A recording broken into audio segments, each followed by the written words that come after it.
बहुत ही घटना।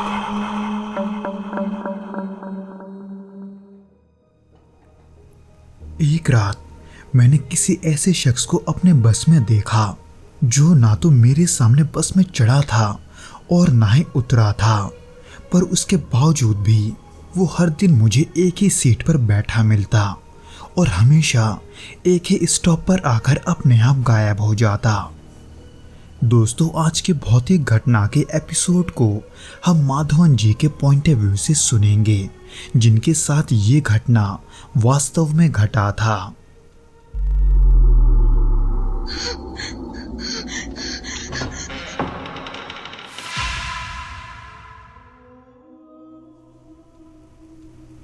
ये घटना साल 2019 की है, जब मैं केरल के एक छोटी से शहर में बस ड्राइवर था। मेरी ड्यूटी अक्सर रात की आखिरी बस चलाने के बाद ही खत्म होती थी, जो शहर के बाहरी हिस्से से होते हुए मुख्य डिपो तक जाती थी। उस समय मुझे बस चलाते हुए लगभग 7 साल हो चुके थे और मैं रास्तों और नियमित यात्राओं से अच्छी तरह से परिचित था। पर उस रात मेरे साथ जो हुआ वो मैंने इतने सालों में पहले कभी नहीं देखा था। एक रात, यही रात के लगभग 11:45 को, जब मेरी बस लगभग खाली हो चुकी थी, तब मैंने बस के कोने के आखिरी सीट पर एक आदमी को बैठे देखा। लेकिन इन सब में अजीब बात ये थी कि मैंने उसे बस में चढ़ते हुए नहीं देखा था। मेरे साथ बस में एक ही कंडक्टर था जो पिछले कई सालों से मेरे साथ काम कर रहा था और उसने भी इस आदमी पर ध्यान नहीं दिया था। इसलिए मैंने भी पहले यही सोचा कि मेरा भी तब ध्यान नहीं रहा होगा। कंडक्टर जब टिकट काटने गया तो उस आदमी ने उसे कोई 24 घंटे वाला पास दिखाया। उसे देखकर कंडक्टर ने सिर हिलाया और वापस अपने सीट पर आकर बैठ गया, जिसके वजह से मुझे ये सब बहुत ही सामान्य लगा। इसमें ऐसी कोई बात नहीं थी जो मुझे अजीब लगे। पर अजीब घटना तो तब हुई जब बस आखिरी स्टॉप पर पहुंची और मैं बस को डिपो में खड़ा करने लगा था। तब मैंने देखा कि वो आदमी बस से उतरने के लिए सीढ़ियों की तरफ बढ़ रहा है, पर जैसे वो सीढ़ियों को पार करते हुए दरवाजे से पार हुआ, वो आदमी मुझे वहां दिखाई नहीं दिया। यानी कि साफ शब्दों में दरवाजे से कोई बाहर ही नहीं निकला था। हालांकि वहां थोड़ा बहुत अंधेरा होने की वजह से पहले तो मैंने यही सोचा कि शायद वो व्यक्ति जल्दी से वहां से चला गया होगा, लेकिन वहां से जल्दी निकलने के लिए कोई दूसरी ऐसी गली भी नहीं थी जहां से कोई भी शख्स नजरों के सामने से इतने जल्दी ओझल हो सके। पर इन सब को लेकर ज्यादा ना सोचते हुए मैंने इन सब बातों को नजरअंदाज कर दिया, ये सोचकर कि वो भी एक आम सवारी था। लेकिन अगली ही रात उसी समय कुछ ऐसा हुआ जिसने मेरी नींदें उड़ा दी। रात के तभी वही 11:45 हो रहे थे और बस लगभग खाली हो चुकी थी।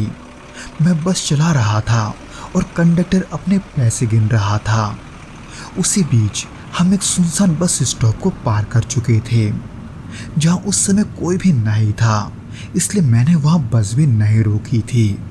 लेकिन जब मैंने रियर व्यू मिरर से देखा तो मेरी सांसें अटक गई, क्योंकि वही शख्स, यानी कि वही पिछले रात वाला आदमी, उसी आखिरी सीट पर बैठा था। पर आखिर ये कैसे हो सकता है? मैंने तो वहां बस भी नहीं रोकी थी। यही सोचकर अब मुझे थोड़ा अजीब लग रहा था, क्योंकि मुझे याद था कि उस बस स्टॉप के आने से पहले बस में ज़्यादा लोग नहीं थे और जितने भी थे कोई वहाँ नहीं बैठा था, खास करके वही शख्स जिसे मैंने पिछली रात देखा था। इसलिए मैंने कंडक्टर से पूछा कि ये आदमी कब चढ़ा, पर यह तो कंडक्टर को भी नहीं पता था, क्योंकि वो उस वक्त किसी और काम में व्यस्त था। इसलिए वो ये कहकर उस आदमी का टिकट काटने चला गया कि वो अभी कुछ देर पहले ही चढ़ा होगा। और फिर से वही हुआ, कंडक्टर ने उस आदमी का पास देखा और वापस अपने सीट पर आकर बैठ गया। वैसे तो उस शख्स को देखकर कुछ भी अजीब नहीं लग रहा था, बस उसके बस में आना और बस से अचानक गायब हो जाना, ये बात मुझे समझ में नहीं आ रहा था। हालांकि वो शख्स इसके अलावा किसी से ना तो बात करता और ना ही कंडक्टर से आंखें मिलाता। वो बस हाथ दिखाकर अपना पास दिखाता था और चुपचाप वही बैठा रहता था। खैर, इसी बीच जब मैं दोबारा डिपो पर पहुंचा तब बस में सिर्फ इक्का दुक्का लोग ही थे, पर उनमें से मैंने सिर्फ उसी आदमी पर नजरें गड़ा रखी थी।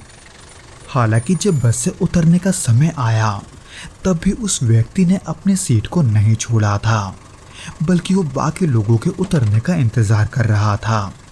इसलिए जब सभी उतर चुके थे तब वो व्यक्ति पिछले दिन के तरह ही धीरे धीरे सीढ़ियों की ओर बढ़ने लगा। ये सब मैं अपने रियर व्यू मिरर में देख रहा था, पर जैसे ही उसने सीढ़ियों को पार करके गेट को पार किया, न जाने कैसे फिर से वो शख्स आंखों के सामने से ओझल हो गया। ये देखकर मुझे अपने आंखों पर ही विश्वास नहीं हो रहा था। इसलिए मैंने जल्दी से कंडक्टर से कहा कि बस के बाहर जाकर उस व्यक्ति को जरा देखे, लेकिन यहाँ वहाँ देखने पर भी उसे कोई भी व्यक्ति नहीं दिखा। सिर्फ वो इक्का दुक्का लोग ही थे जो पहले बस से उतरकर दूसरी तरफ जा रहे थे। उसके अलावा वो पूरा बस डिपो खाली था। इस असामान्य दृश्य को देखकर मैं हैरान रह गया था। आखिर ये सब सच कैसे हो सकता है? ये देखने के लिए मैं धीरे धीरे उस सीट की ओर बढ़ा जहां वो शख्स कुछ देर पहले बैठा था, ताकि मैं इस बात की पुष्टि कर सकूं कि वो आदमी सच में वहां था या फिर वो सिर्फ मेरा एक भ्रम था। पर जैसे ही मैंने उस सीट को देखा वैसे ही मेरे होश उड़ गए, क्योंकि वो जो सीट था वो बहुत ही असामान्य तरीके से गीला था। ऐसे मानो जैसे कोई गीले कपड़े में वहां कई घंटों से बैठा हुआ था। जब ये सब बात मैंने अपने कंडक्टर को बताई तब उसने मुझे इन सब के बारे में ज़्यादा सोचने से मना किया और कहा कि वो बस एक मामूली सवारी था। हालांकि मैं कंडक्टर की बातों को सच तो मान लेता, पर ये सब अब मेरे साथ हर रोज़ हो रहा था। हर रात वही आदमी और वही गीली सीट। लेकिन मैं जितना डर रहा था उतना ही ज़्यादा मेरे कंडक्टर को इसमें कुछ अजीब नहीं लग रहा था। उसने कहा, अरे ये तो रोज़ आता है, पास दिखाता है और चुपचाप बैठकर अपने आखिरी स्टेशन पर उतर जाता है। लेकिन वो उतरता ही कहाँ था? ये सवाल मैंने कंडक्टर से वापस पूछा, क्योंकि मैंने जितनी बार उसे बस से उतरते देखा था वो हमेशा डिपो में उतरते ही अचानक गायब हो जाता था। मैंने इस रहस्य से पर्दा उठाने का फैसला किया। इसलिए मैंने कंडक्टर से कहा कि वो ध्यान से देखे कि यह आदमी बस से उतरकर आखिर कहाँ जाता है।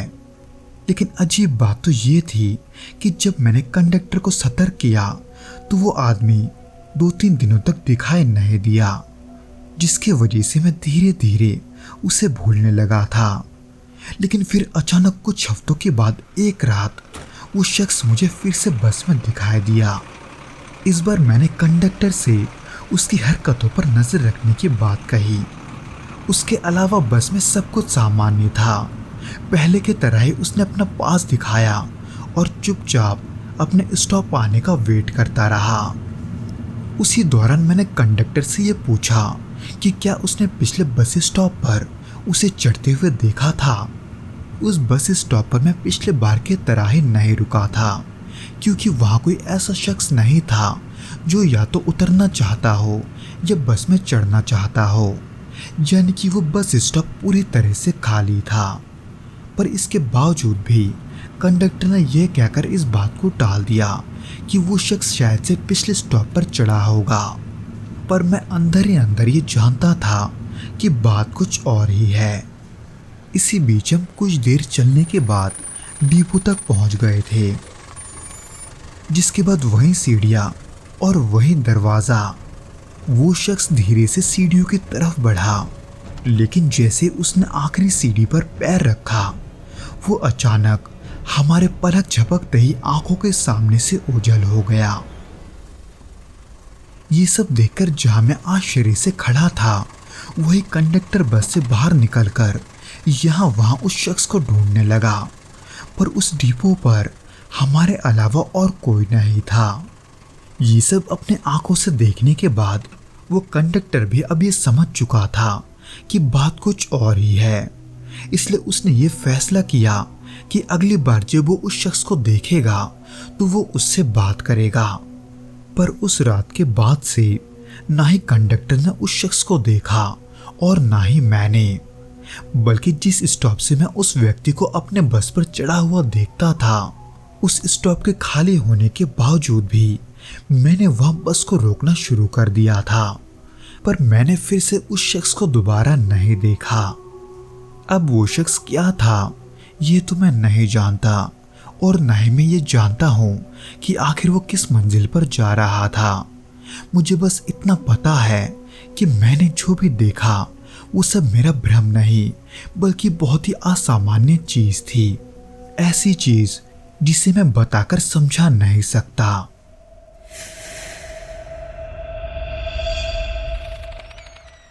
तो दोस्तों, ये तो था वो घटना जो कि माधवन जी के साथ घटा था।